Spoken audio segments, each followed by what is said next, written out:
What's up, guys? Welcome back to the YouTube channel. We're down here at Randy's shop. He's out here. Jennifer and Randy are here today, and Randy's car is up on the lift again. You might be asking yourself, why is it on the lift? Well, we're trying to do some preventative maintenance. We don't want to have something disastrous happen. We went to Darlington last week, had a really good outing Wednesday night. It was really fun. Car made 2 pretty good solid licks.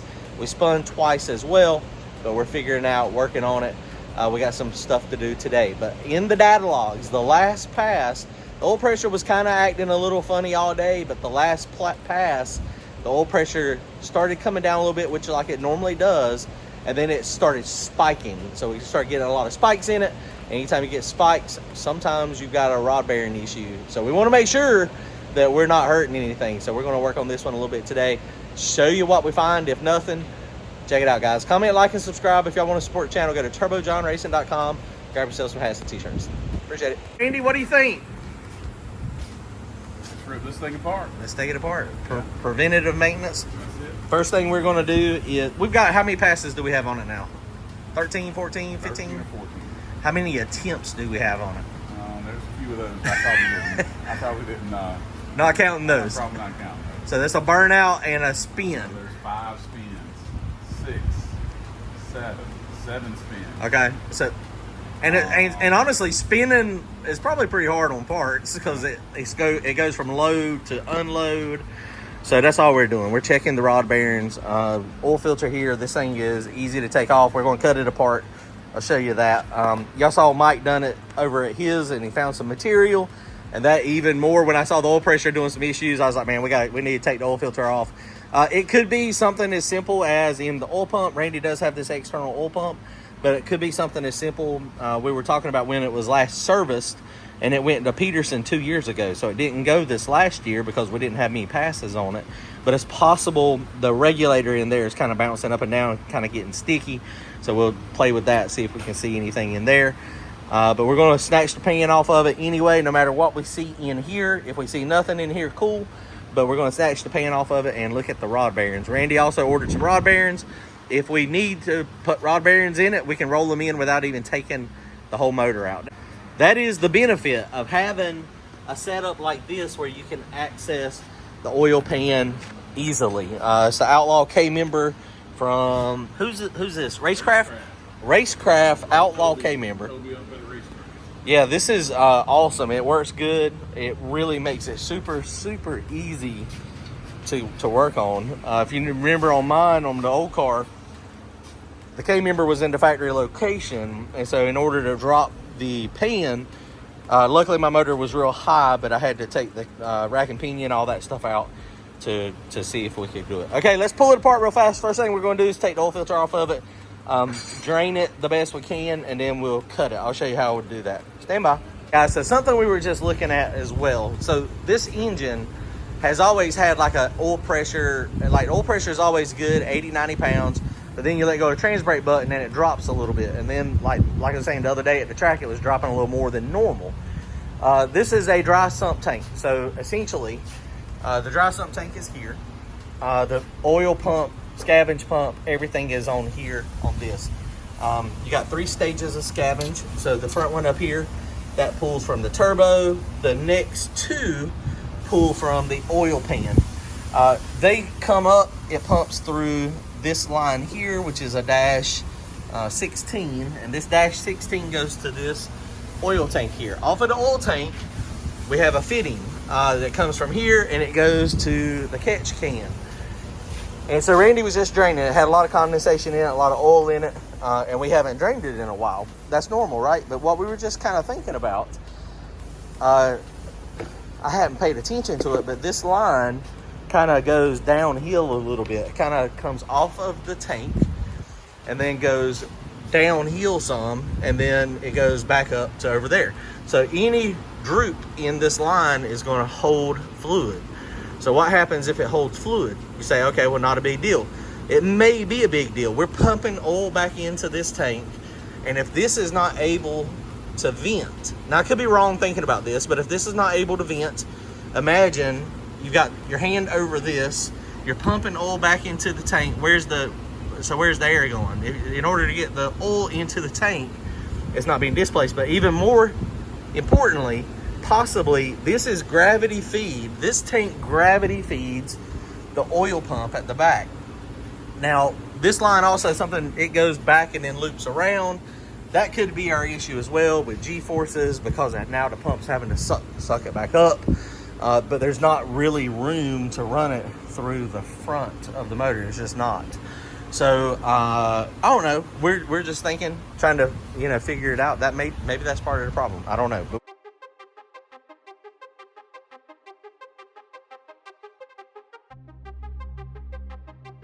all right, guys. So we're just draining the oil filter here, and the goal is to not have gold in our oil. We've got gold, so we 100% are hurting a bearing somewhere, a rod bearing or a main bearing, or actually those are the only bearings in there. Camshaft is roller on this one, so we really don't even have to cut it apart, but we're going to cut it apart just to see how much is in there. What I did is I took a little screw, and on this side there was nothing coming out of this side because that's filtered, so the material will be on the outside. And so I got the oil coming out from the outside by just messing with this, manipulating that little check valve in there, I guess is what it is. But yeah, so let's cut it apart.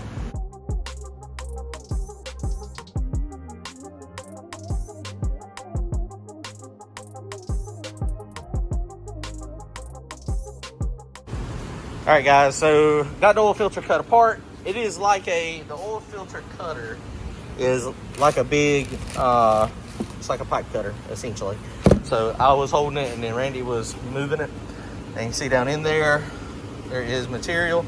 There's not a lot in there, but that also means that went through the oil pump. In order for it to get to the filter, it means it got sucked out through the scavenges and went into this, and then it gravity fed to the pump, and then it went to the filter, but then it didn't get pumped back. So basically every oil line on it's got to come off so you can clean it.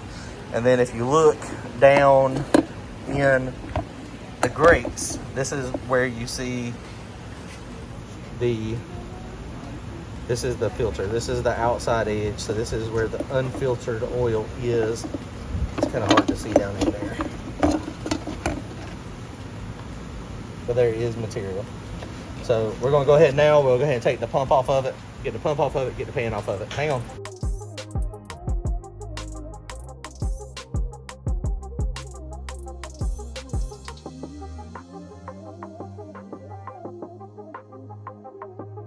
All right, guys, so the oil pan is off. The starter's off. Let me show you in here. There is some gold in there. It's flaked all around. So now what we're going to do is we're going to start pulling them off. I kind of moved them around. I don't feel any that are like obviously loose. They've all still got some side to side play.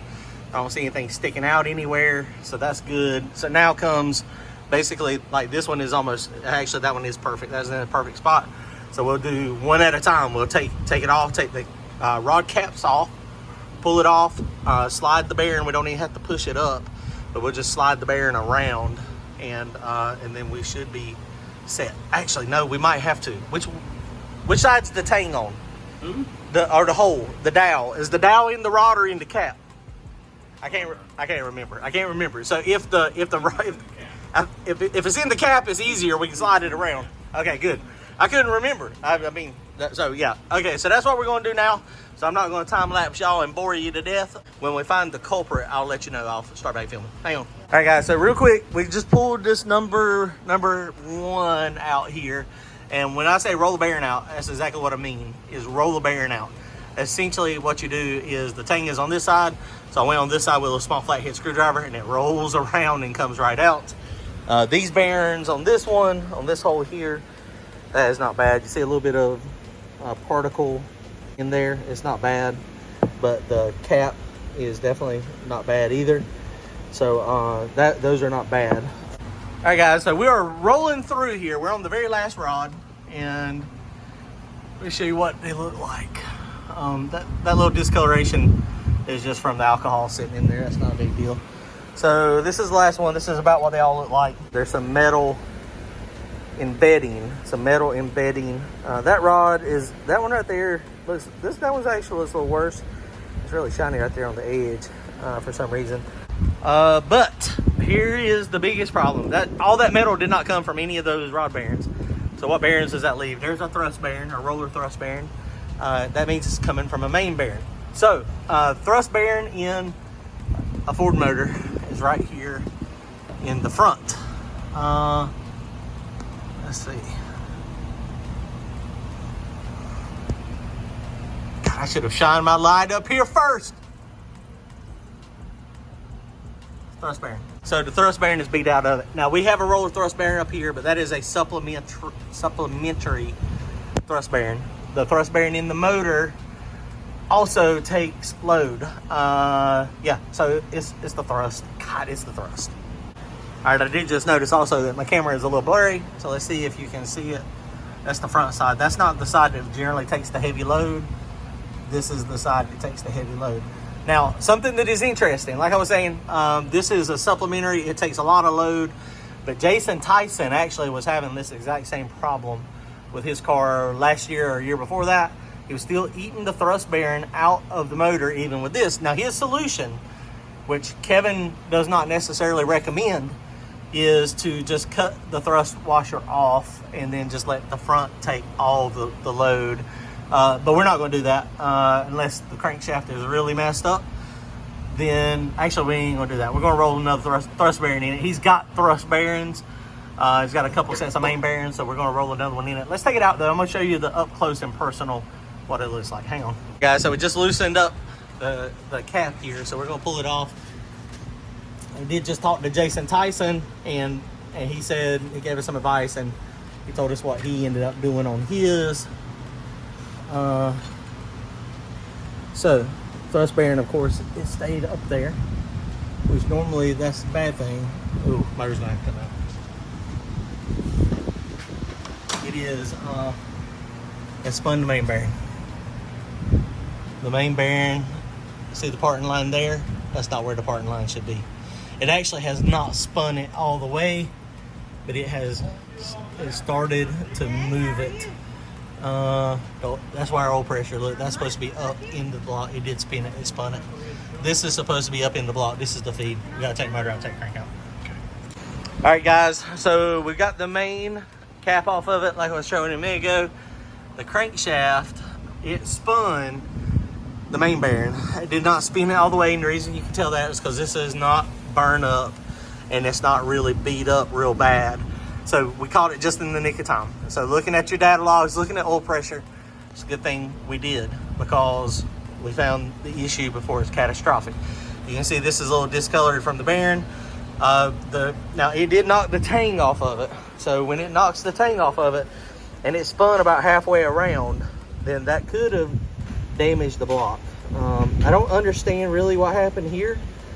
A lot of times when you see like a main bearing in the middle beat out like that, it could be, the crankshaft could be bent, and it may be bent a little bit. I talked to Jason Tyson earlier, and he said that his, there's a couple times when his did it, he did bend the crank and they were able to straighten it out. But you can see this is the back side, this is the thrust side, and it's got, I mean, it is definitely worn, but it did not get down all the way to the steel. Cap seems to be fine. This is the other bearing. So what happens is this goes up in the block. So this is what feeds the actual oil to that main and that rod, essentially. So what was happening when it spun around, now you've got the oil not being able to flow through this. So hopefully the crank's fine. Just needs to be maybe just polished, hopefully. I mean, I don't feel really anything on it. I don't feel anything on the thrust surface at all. The thrust feels super, super, super smooth. No issues. You can't really see it. Camera's not really participating, but that is super smooth, and this is actually smooth too. But so we're going to go ahead and snatch the motor out of it. It's going to need to go completely apart. Take it, send it to Kevin at TKM. Let them work their magic. I think the rods are fine. We did have one rod bolt that was kind of funny coming out. So the threads, we're going to get a thread chaser to make sure we do that. Put a new rod bolt in it. But other than that, I think we're going to be good to go. Trigger Man's race this weekend, probably not going to happen for us.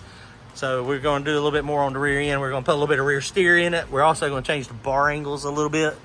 What we're going to do is, see that upper bar? It didn't separate much. This is full extension. The upper bar is now pointing way uphill.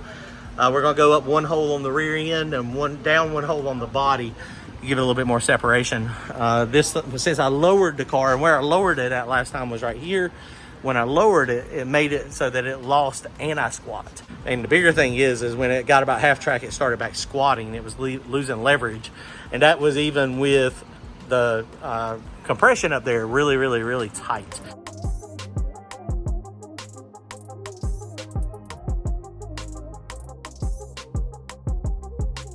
All right, guys, it's like 9:50. Courtney to the rescue. He might or might not have been about to go to sleep. Oh, I was 10 minutes from sleep. He's 10 minutes sleep. Now he's about 3 hours from sleep because now we done roped him in. He's going to be over here working with us the rest of the night. And Randy was just like, what are we doing? And I was like, bro, I mean, it is getting kind of late. Look, though, I got a 2-hour drive home, so it'll be fine. But we'll be done by 12:31. But we got to get the motor out. We know it's a main bearing issue, so the motor has got to actually come out. Heads have got to come off, and then we got to get it apart. It's got to get on the engine stand tonight so that early next week, Kevin can look at the block and see what we need to do with the block. I think the crank's fine. I think the block's fine, but we want them to look at it and see. Randy was like, we ain't got no engine stand. No hoist. Randy was like, we ain't got no hoist. We ain't got no hoist. Should have hit it. We found the hoist. All right, they're fixing. Courtney's going to help him while I'm still working on mine.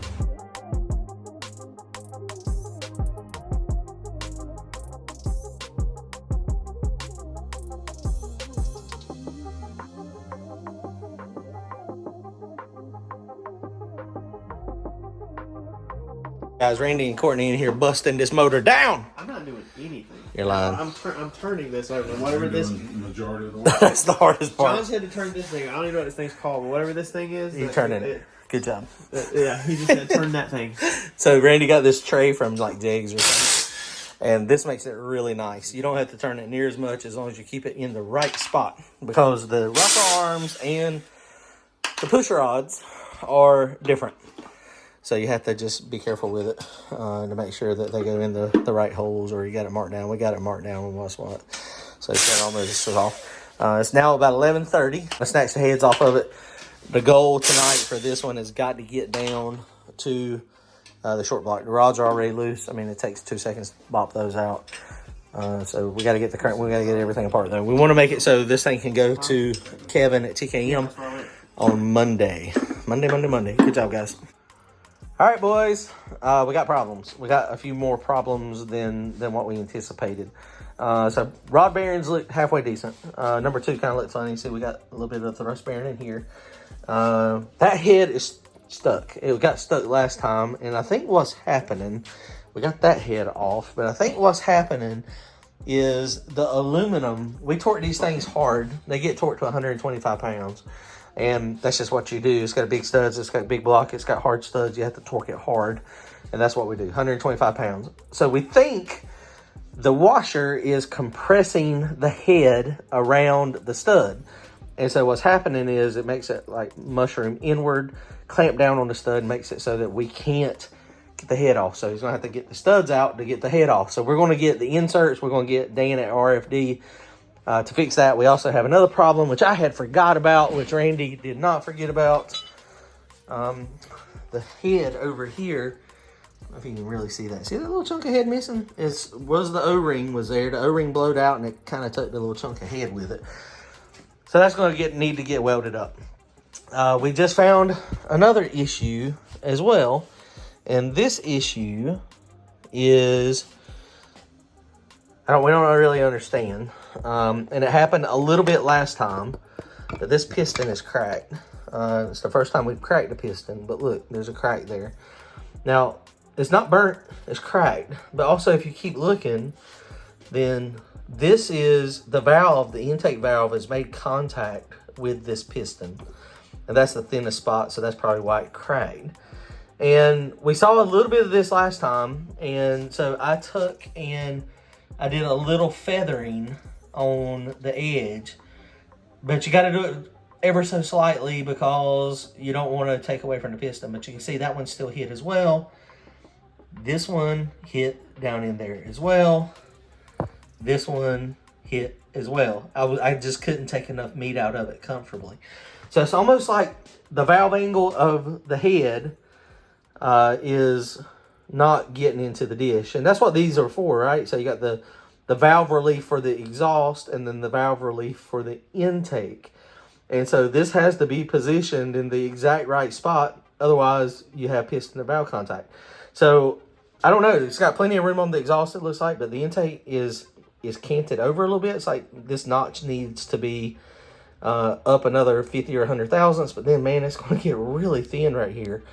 And I have seen some pistons where that whole corner is out. And that might be what has to happen. So I don't know. I mean, the bearing has got a little bit of stress on it, but it's not terrible. It's not beat out. Like I said, none of the rod bearings were really beat out. It was a thrust bearing. Another issue as well. And when we were putting the motor together last time, we noticed it a little bit. And we were like, okay, well, we're going to monitor it. But if you look down in there, in here, on the right side of that hole, that is the roller cam bearing. And the roller cam bearing is moving. It is moving backwards in the block. We couldn't get this lifter out. And that one also, it also did this one back here. See how you can barely see it? And the solution for last time, all we did was we put a little teeny notch in the lifter. And it was very small, but we ground down the edge down there where the roller is. And then it was fine going up and down. But now this time I still can't get it out. So that means this is moving. So we got some work to do. So we're probably not gonna make it this weekend. This thing is stuck now somehow too. The shaft in our adapter here, metal to metal, and you know we put anti-seize on it, but I guess it still seized. So we got to figure out how to get that thing out. We don't know exactly what we're going to do there. I guess we got more problems than what we thought we were going to have. What do you think? Problems. I don't know what I'm doing. Courtney, what time is it? It's time to go home. What time is it? Courtney was almost asleep when we called him. Boom, baby, 1 o'clock. And we still didn't get done with my car either on the back. Courtney and Randy were working on this one while I was working on mine. I wasn't doing much of nothing. Well, y'all were both I was moving. turning some bolts, but We all about to die, but it's, it is what it is. I shouldn't say that. I mean, I'm going to be tired. I'm going to be listening to YouTube music on the way home. I got a 2-hour ride. How long a ride you got? 6 minutes, 8 minutes. I don't want to hear no crying. One of y'all's talking to me on my ride home. All right, guys. Well, we're showing you the good, bad, and the ugly. There's a lot of people that only show you the good. That's not drag racing. You can't ever have a good drag racing program and it just go good all the time. It doesn't matter. It just is what it is. Things break. We try to make minimal, but we're trying to make a lot of power. This car's got a ton of power. And so when you have a ton of power, you break stuff. And we're going to show you. Comment, like, and subscribe. See y'all.